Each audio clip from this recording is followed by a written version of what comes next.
Maithili express की शानदार प्रस्तुति।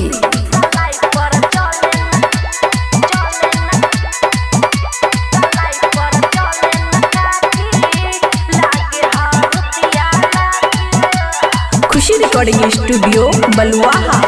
और लागत मच्छर करी न धुआं, ए जी सुनी ना। और लागत मच्छर करी न धुआं, सीना से कैसे साटी सलाई पर चले न काठी, लागे हरुतिया लाठी। घसलो पे नहीं करे उत सुग बुग हो, और सटा सटा के मारे लगतनो हिलला पलंग के पाटी, सलाई पर चले न काठी, लागे हरुतिया लाठी। सुनी ना डीजे सुमित सतीश रईमा।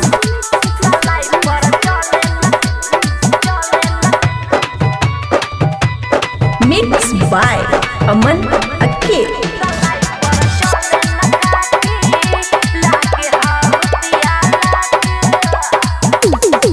गरम कैनी तब केतनो फेंके ना हिलते, भीतर के भूख बोली कैसे जीबूते, बोली ना ए जे।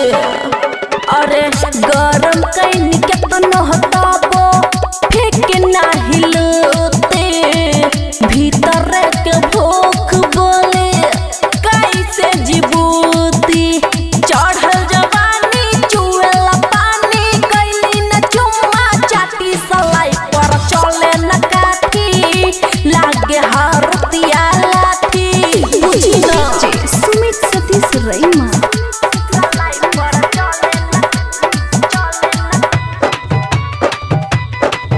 खुशी रिकॉर्डिंग स्टूडियो बलुआहा।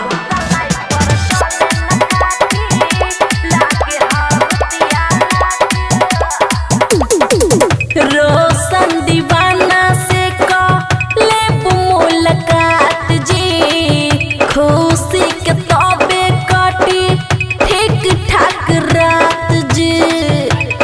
ए जी सुनी ना, रोशन दीवाना जी से लेब मुलाकात जी, खुशी के तबे कटी ठीक ठाक रात जी। खैबा त खाला लगे सुताला, के हो से देब न त पाटी, सलाई पर चले न काठी, लागे हरुतिया लाठी। खुशी रिकॉर्डिंग स्टूडियो बलुआहा।